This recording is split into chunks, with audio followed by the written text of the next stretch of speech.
Hello, everybody. Welcome to the Africa for Dummies podcast. Thank you so much for joining us again. As usual, we begin with This Week in Africa, where we do a roundup over the news-making headlines this week or the past week.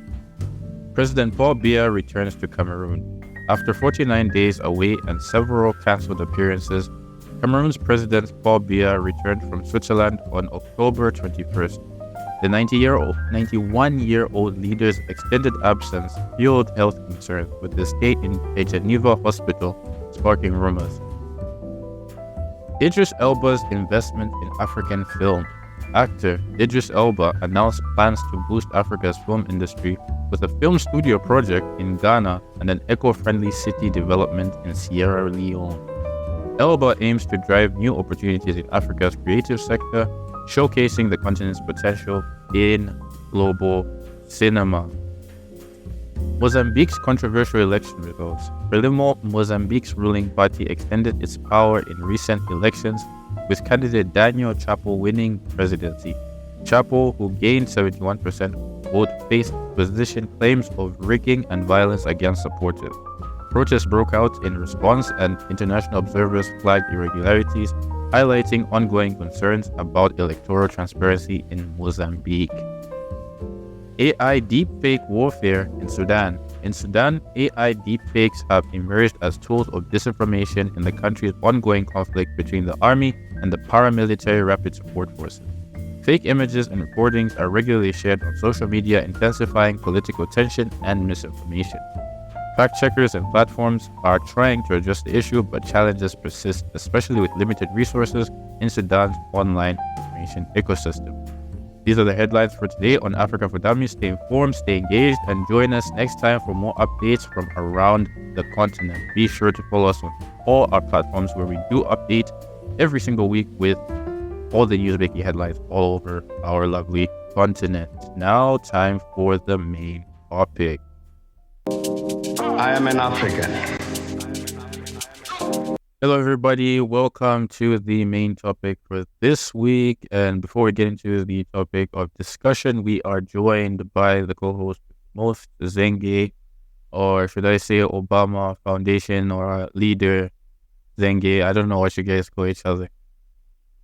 Yeah, no, there's like many different. Yeah. It's I think what most people use is Obama Leaders Africa or Obama Africa Leaders. Sure. Well, For those who don't have the context, Zenge was awarded. Should I say awarded?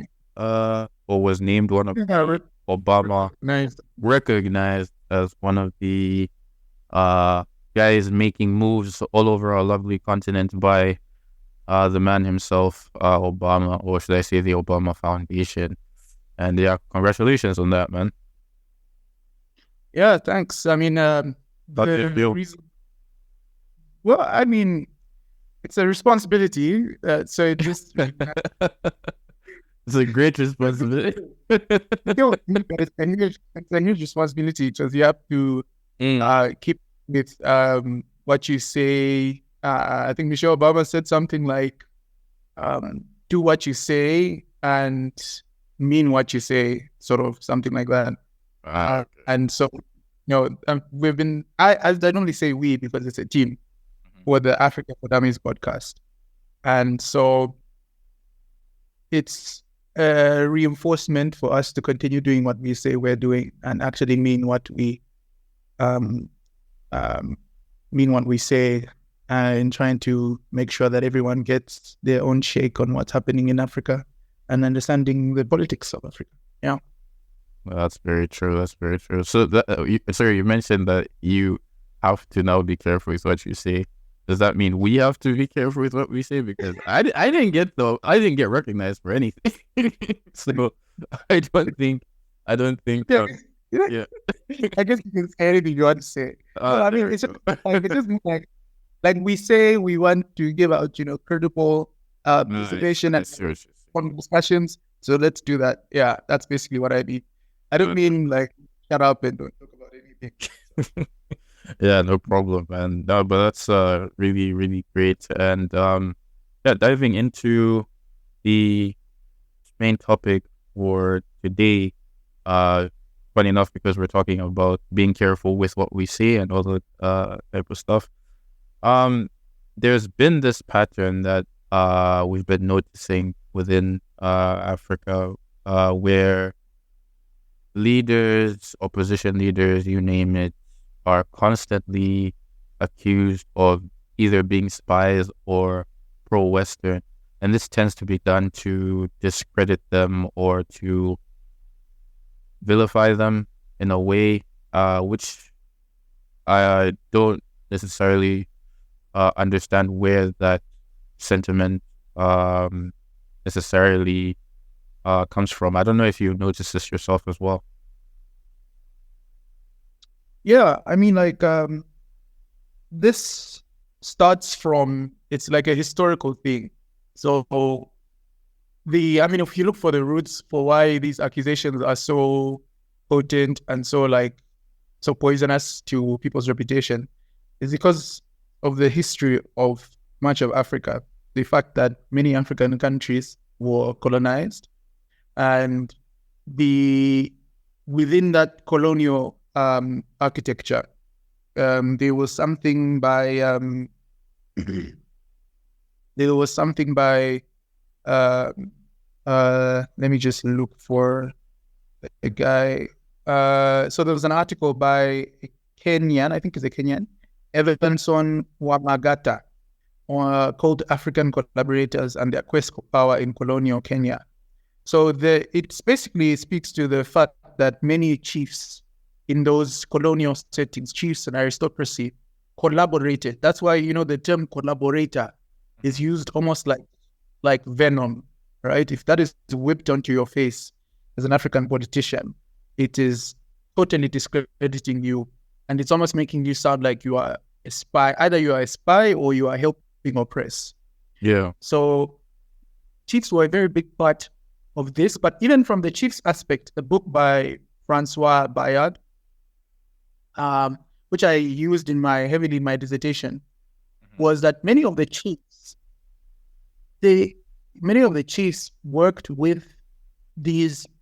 I don't think they saw them as colonial forces for a lot of them, especially like Winzinga, those who genuinely fought for the freedom of their country. Winzinga was an Angolan queen, what today is Angola, the empire of Dongo, I think. Yeah. Yeah. She had international relations with Portugal, with all of these countries, eye to an eye. It wasn't like, okay, if you want to get this, you can get this and I'll be your messenger. No. For her, it was simply relating, right? You strike my deal, I strike your deal. You bargain, right? That's what I think, when people say, oh, if Africa wasn't colonized, how would we be? It's like, we won't be isolated. We'll still deal with the world.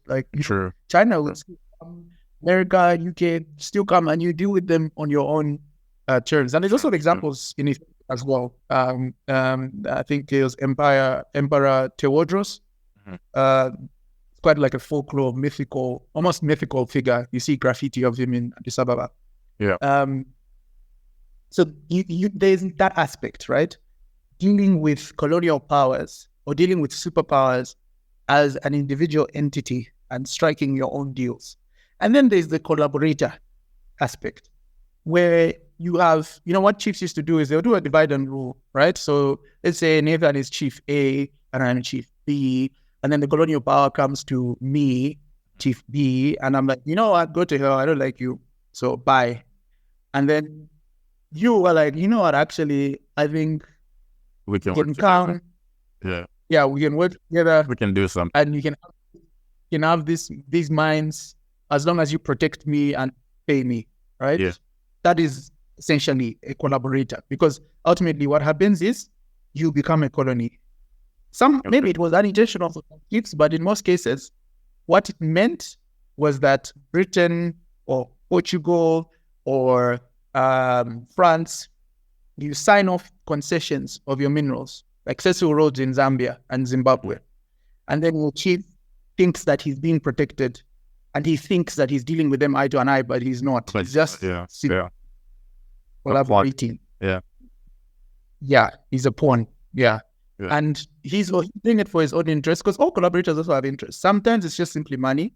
for those chiefs, it's for them to keep their own place intact and maybe to even help fight wars against other yeah, precisely. Yeah. So like when they come to you and say, "Oh yeah, Nathan, so you're our guy now. We can give you some weapons to kill Zenge.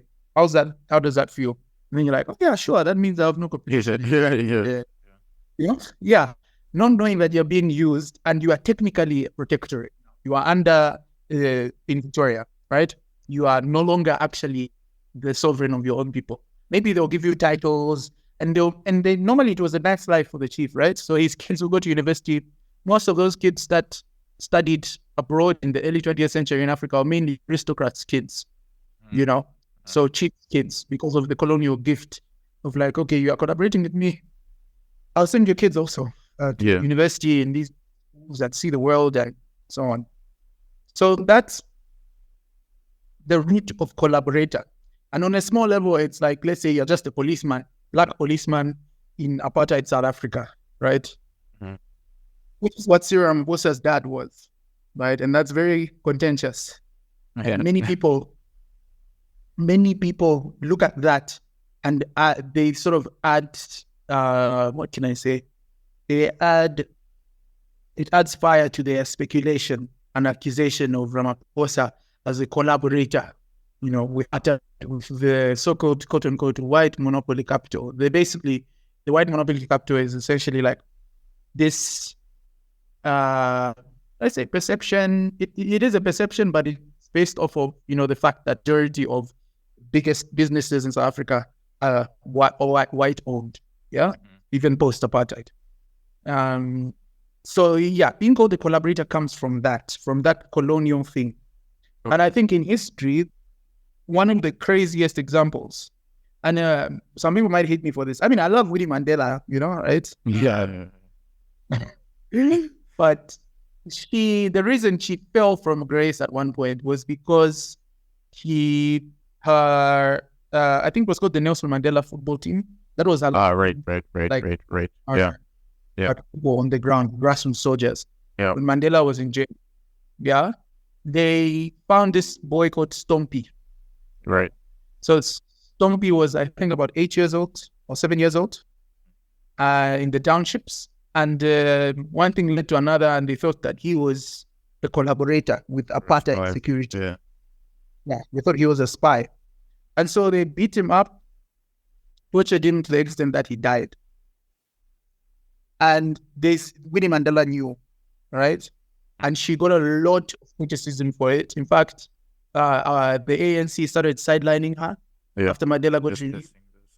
This is a woman who, in her own right, is a gigantic freedom fighter, right? Massive freedom fighter. And this was the one era that was enough for the world to just shut her off. And she became heavily vilified. Her image was rehabilitated over time.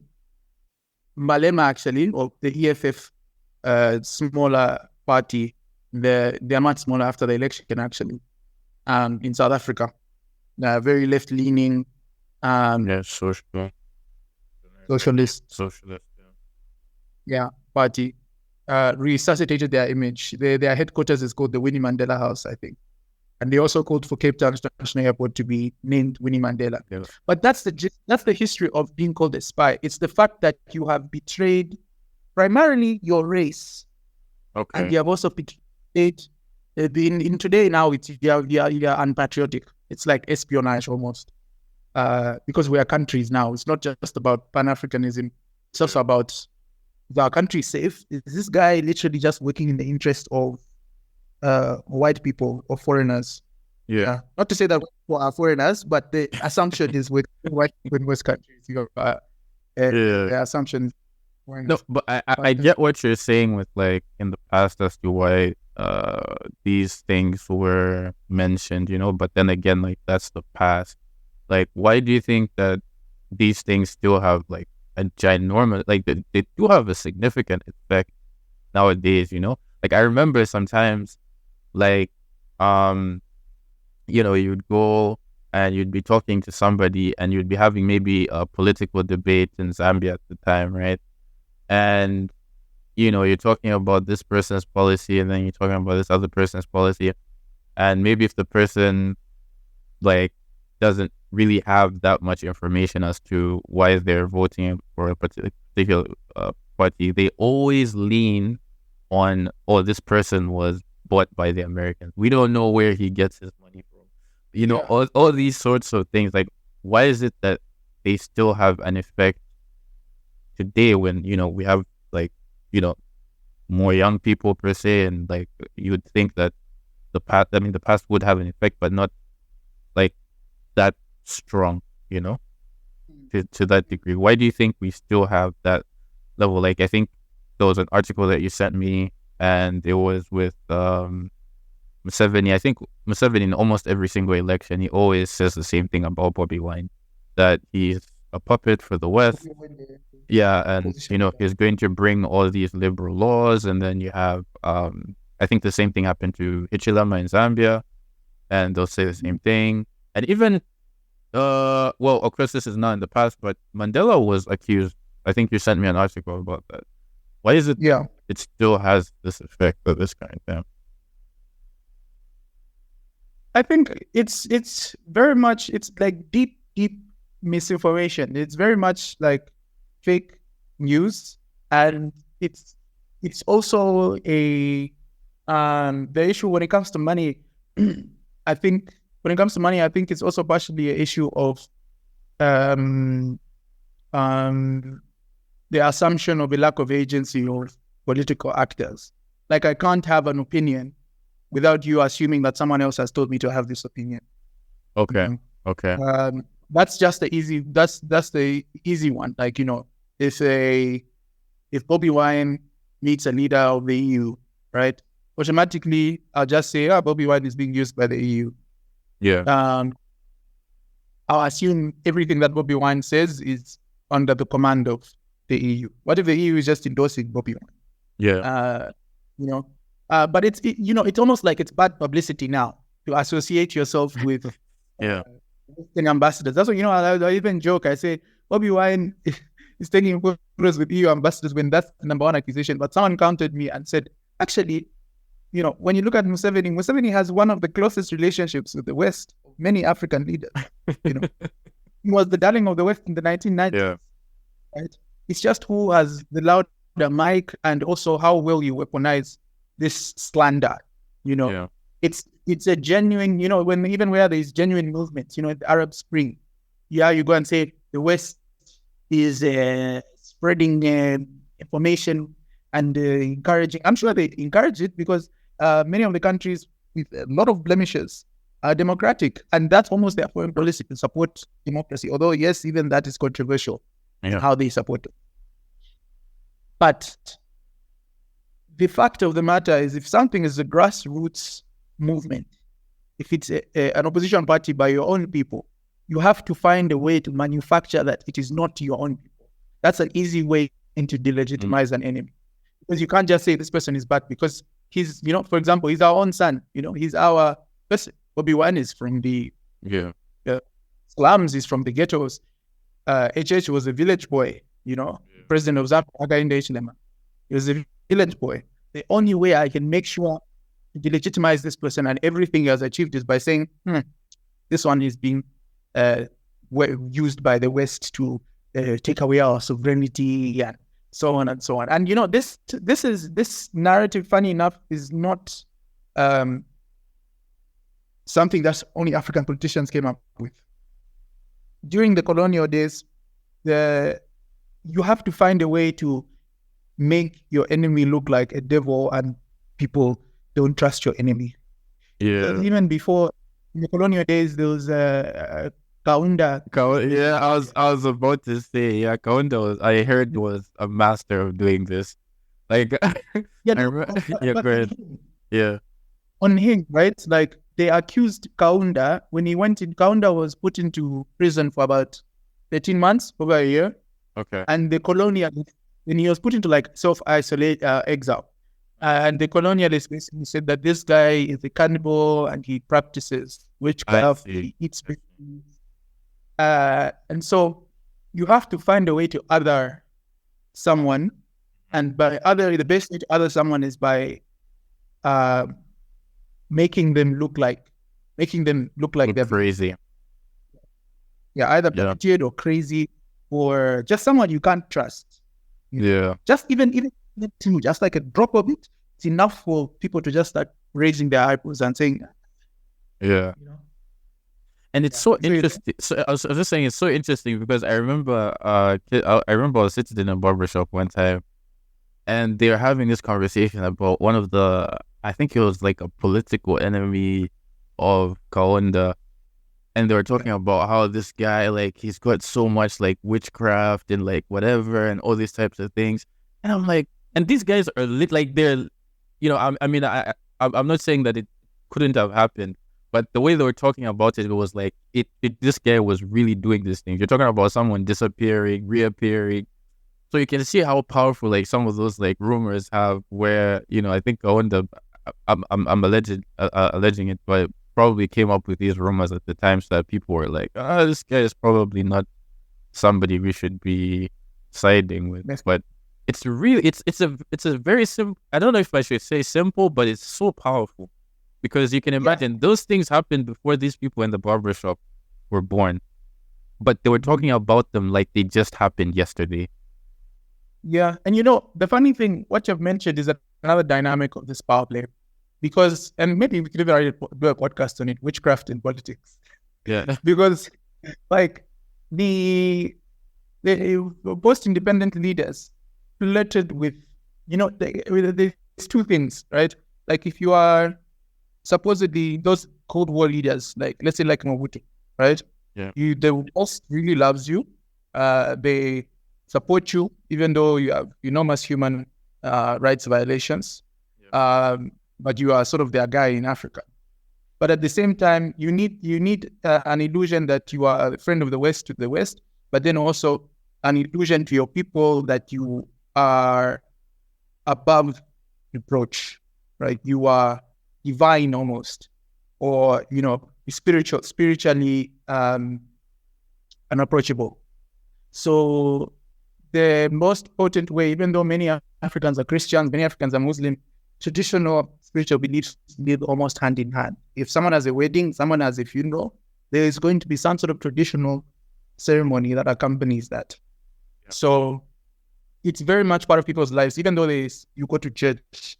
Once, there's a common understanding that the president has some kind of supernatural powers, don't underestimate the ability of people to absorb that, right? Yeah. People to absorb the fact that president has these type of powers. People just say, oh, it's better I just don't try. I don't find out, and that's enough to give you a plan. Like, if you look, more. I think what you do with his stick, right? It was like his walking stick. People thought there was powers there. Yeah. People genuinely believe it. And, it's almost like you do it. First, it becomes a slander. Then it becomes one of the most powerful tools for people, And there was that one about even with age, the same one you just mentioned about Kaunda. So all of these are like huge. Yeah, so that's a very interesting point, because I always had this idea that it was more so a issue with tradition. Like, I always used to think that when you're pro-Western, it always seemed to be like you're challenging, you're trying to wash away African tradition, if that makes any sense, and that's what usually was my idea, because and especially because to some degree, a lot of African people's concerns and are things like the LGBTQ plus community in the West. I think there was a story recently with relatively recently with the US, not doing a deal with, or cutting a deal with Uganda because of things like that. So, and which is something which, I mean, just being frank, is not really aligned with African tradition, And so when you have those sorts of things, my idea has always just been that, like, when you appear to align pro-Western, or it seems like you're coming with all their ideas, and you're coming to wash down the African tradition, so to speak. Yeah. No, I mean, you can. It depends. I mean, it depends whether or not this is something that is homegrown. I think the way a particular value looks, most people look at the way a value looks rather than whether or not it is a homegrown thing, whether or not it is something that people on the ground actually want and actually exists, and also whether or not it's something right to do. But whether something is right is also flexible depending on who you are talking to. For example, in South Africa, you mentioned the issue of LGBT rights and the accusation that it is probably not in line with African tradition. This goes back to, many people, when you speak to them, they say South Africa is very Western. But it was Nelson Mandela that, under his presidency, that the constitution was passed where it was legal to be part of the LGBT community. And we actually had an episode on this one, talking about the church and Africa. And so it's the accusation of being pro-Western on the surface level is very much looking at how values look like, rather than whether or not those values exist in your communities, whether or not that's a very good point. I wish I could have you repeat that. That's a very good point. Yeah.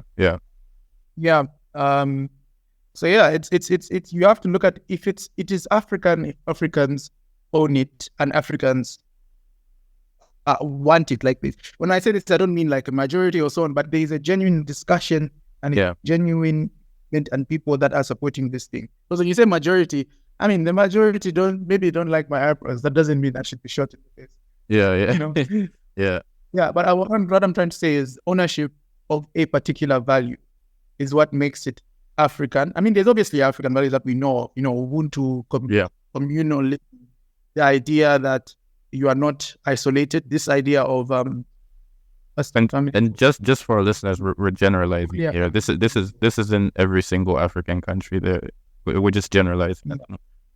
We're really broadly generalizing here. Yeah. So the issue of being called pro-Western is primarily because most people resort to needing to delegitimize their opponents. That is fundamentally why. Because this is not only something that is happening in colonial, post-apartheid Africa, but it's also something that happened during the Cold War, during apartheid. Many people, the accusation to the rest of the world was, why do you want to support these nationalist leaders? They are all communists. And those days, communists meant ungodly people. Yeah. Right? It meant, and Africans, majority of them were either spiritual or from a Judeo-Christian religion, like Islam, Christianity. So for you to say that these communists won't allow you to pray is enough slander, and it's often, slander is most potent when there's maybe like a 1% inkling of truth. So maybe one member of this political party was formerly, maybe he studied in Russia, right? And then you say, then this political party is a communist, manufactured, Yeah. So it goes both, the accusations. Yeah. But so today the accusations are mostly about business. When they say neoliberal, that's almost a slander in some countries like South Africa. When you are, so even the president, Hakainde Hichilema, was often accused of being pro-Western because he believes in more free market controls. Yeah. That is free market. It's not moving to America, right? It's associated with the West, but it's, how can I say it? It's an ideal that I think is primarily associated with Western countries. Yeah. Typically. Pro, less government controls. Or these. I mean, these are ideas that tend to were mostly pushed by Western economists. Economists. Yeah. So also the assumption that because people support free market just makes them less African is also quite disturbing, because if you are, and I'm not even a hardcore free market guy, you know, this is probably, Nathan is probably having a one bit time because there's What? you know, Yeah. but what I'm saying is there's a lot of people that are entrepreneurial. There's a lot of people that want to profit. You know, this idea of, in Mandela's book, Long Walk to Freedom, it was Long Walk to Freedom, and even Kaunda's book, Zambia Shall Be Free, they do talk about, when setting up a black government, that we must also create black markets, you know, black capitalists, this idea. And of course, that's a whole different debate in itself, you know. But the idea that, it goes back to the idea that it should be homegrown, it should be owned. Like, if people want, you know, people want entrepreneurship, people want to sell and make a profit in the DRC, allow them, as long as, you know, no one else is being harmed by this situation. And that doesn't make you less African, in my opinion. But the slander is used to progress and start saying you are now therefore a puppet of the West. You can debate and say, okay, I don't agree with free market capitalism, but many let's go forth and say, therefore, you are a collaborator. Yeah, you know, it's just it's a very interesting thing, and I think it can be very unfortunate, because I don't think there's winning with that particular argument, because if you're somebody that does want to take over, say, for example, a country like Zambia, right? Zambia has quite a lot of debt. I can't remember the debt to GDP ratio for Zambia, but it's up there. You know, it's up there. And the issue is, it's not, you know, it's with Western countries and it's with countries in the East. So particularly China. So I mean, wouldn't you want a leader that is engaging with these different communities to be able to manage this thing? Because you can't, even if you're gunning to be president, you can't just be like, yeah, no, screw the West or whatever. But just check, Zambia's debt to GDP ratio is 127%. Oh, wow. That's alarming as a Zambian.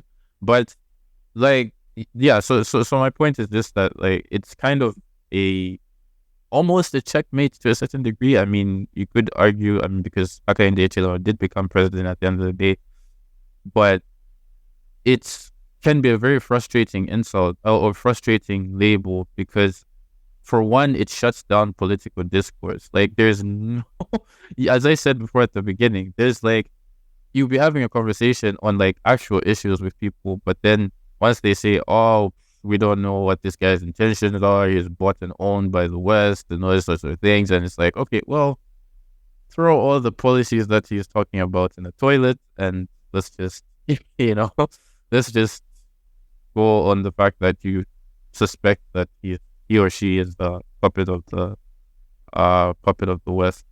And which kind of moves me to my next point, which is, sorry, go ahead. Just to add, I think just to add, I think the root cause of why people resort to that is because they don't understand. It's because it's in many economies that the majority of the population are living in poverty or multidimensional poverty. Sure.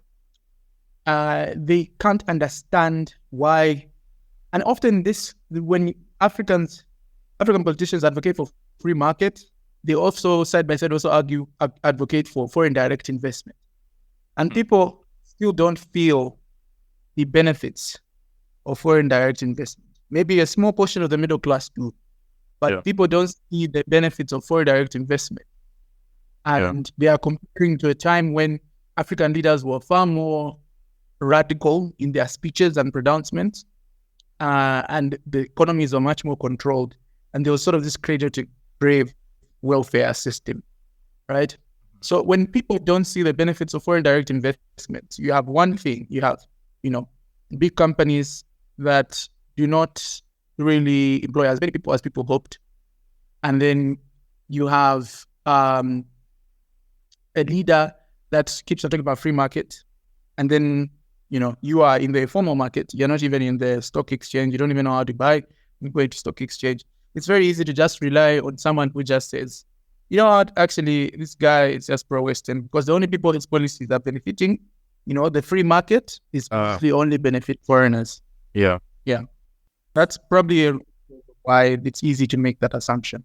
Yeah. And moving to like the other side of, I guess, the argument, which is you have African leaders who leverage their status as patriots or liberators or liberation heroes to, maintain political.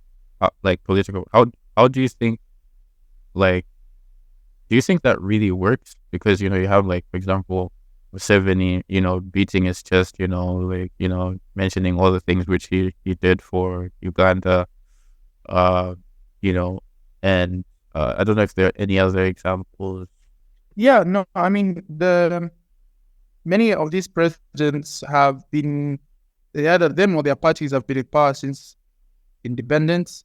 Or but very, very long time. Do you think that this, like, mentioning all these things has an effect on people that probably weren't born during that time? I think it has a diminishing effect. Interesting. I think that there's a diminishing effect because there's no lived experience of the freedom struggle, and there's no lived experience of how difficult things were before.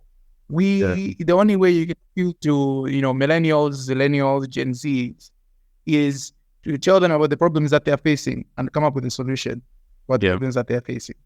Which is why many are not afraid, in the sense that, if you have experienced the hardship once and that hardship has been solved by one person, there'll be a part of you that will be forever grateful for that person. Yeah. And you can look at Kenya, right? In Kenya, there was a very strong and difficult fight against one-party rule under Daniel Arap Moi, which one of those icons was Raila Odinga, actually.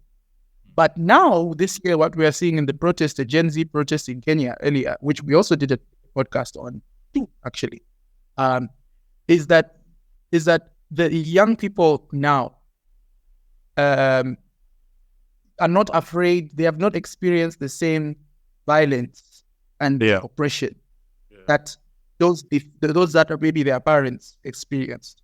So their parents might be like, okay, I've experienced one struggle, that's enough. Okay, this is better than it was before anyway. It's fine, right? Yeah, I mean, when we're doing the sorry to cut you off, but when we're doing the documentary with my great grandfather, who's a freedom fighter, and he was telling us some of the experiences, it was so, like, foreign to me.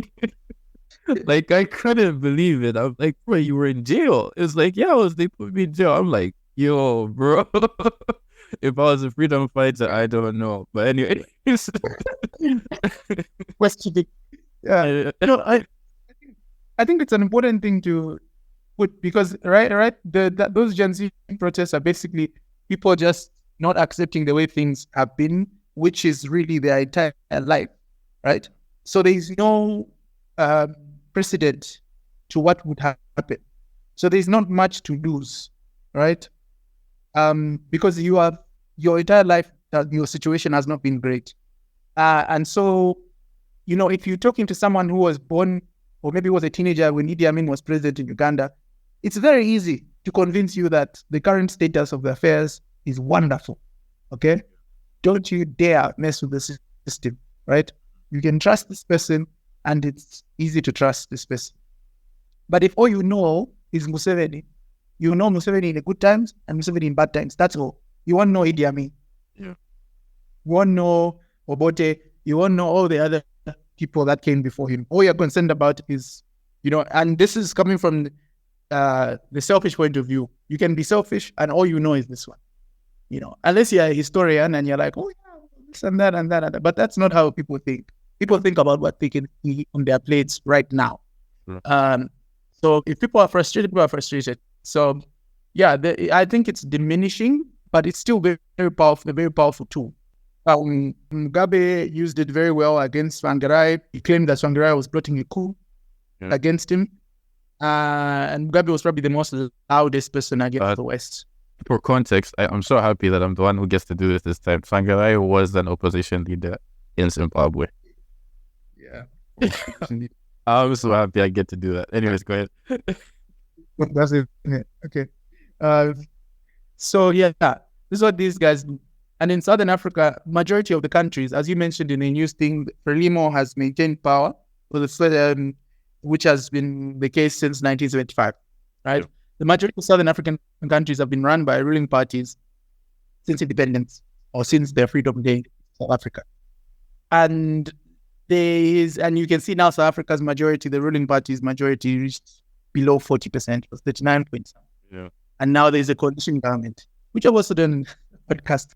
This is a sign that, the born-free generation, which is the generation born after 1994, when Mandela became president, after apartheid, is not that interested in, stoking people by saying, yeah, we freed you from apartheid, we freed you from colonialism, we freed you from Idi Amin, we freed you from one-party state, right?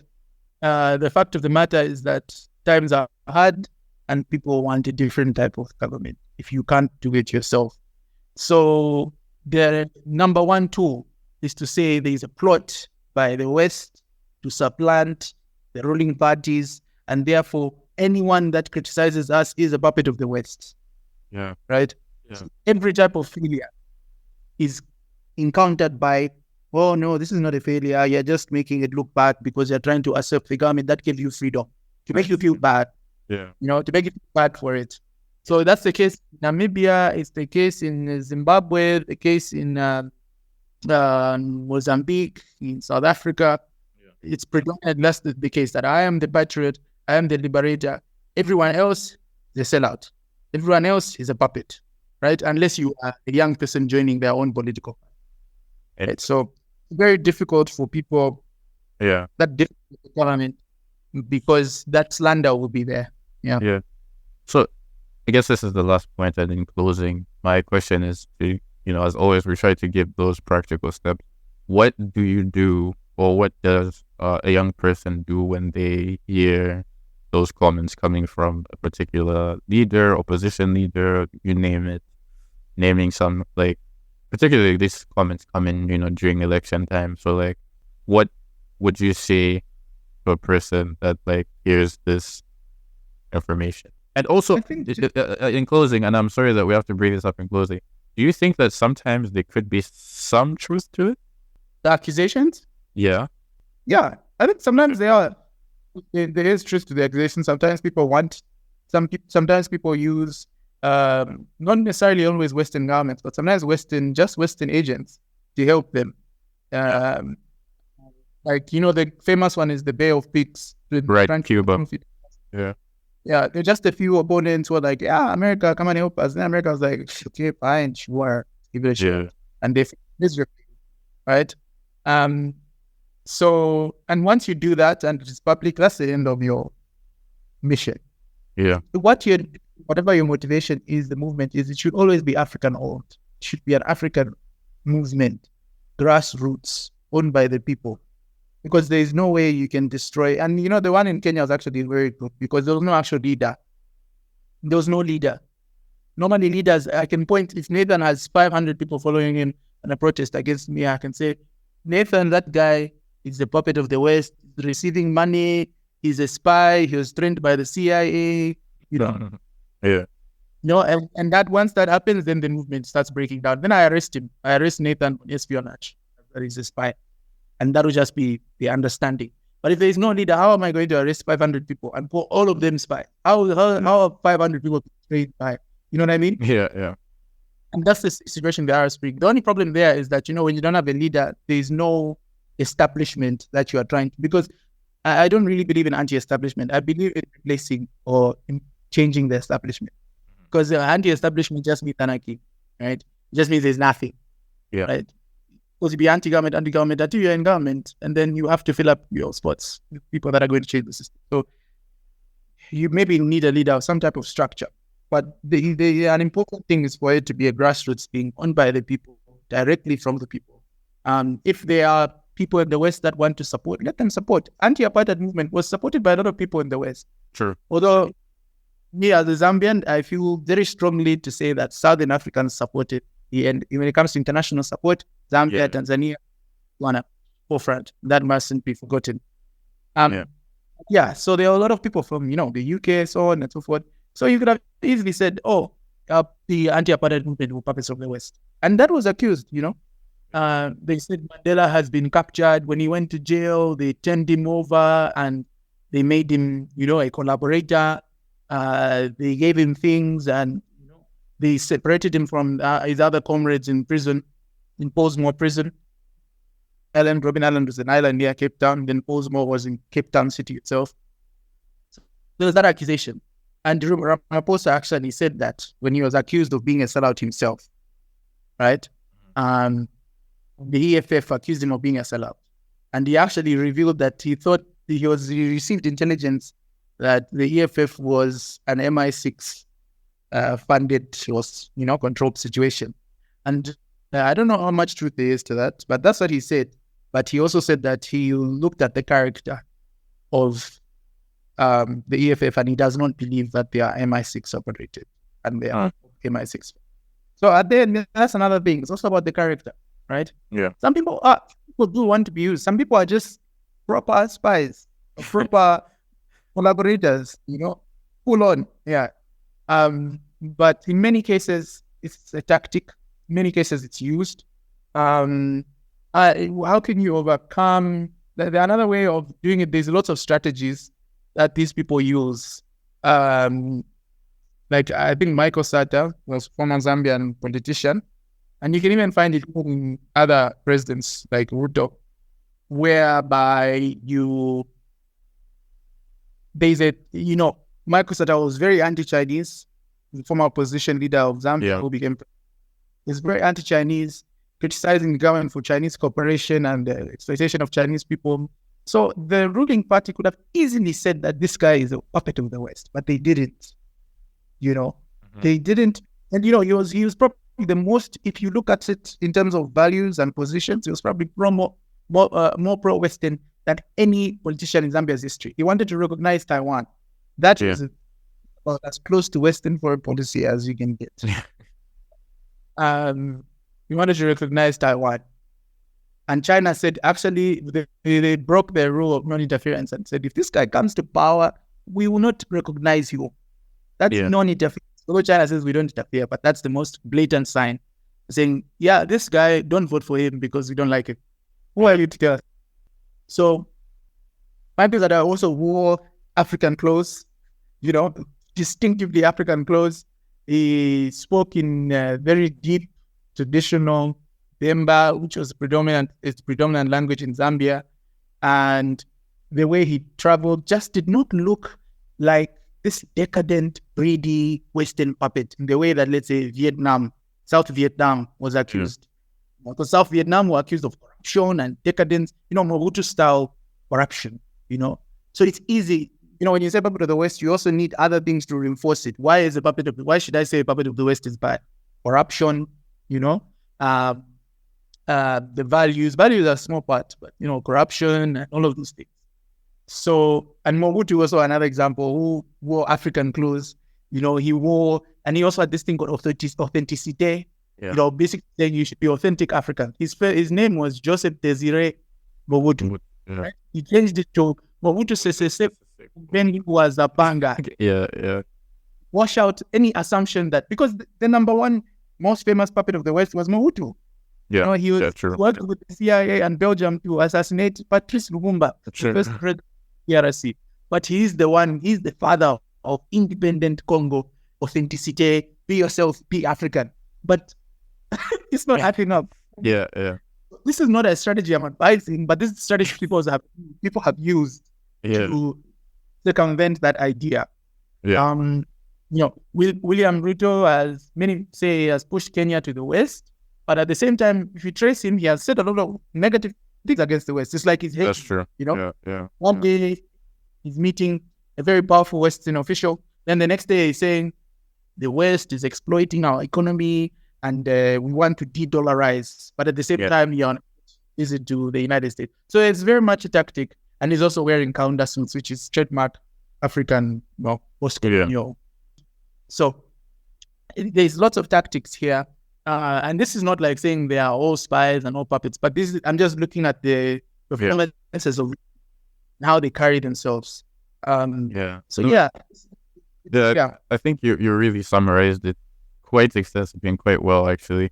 I didn't notice some of these like subtle things that they did. Like, I think Michael Sata was a very good example that you brought up, because I do remember him being very like anti-Chinese, and then once he formed government, his tone switched real quick.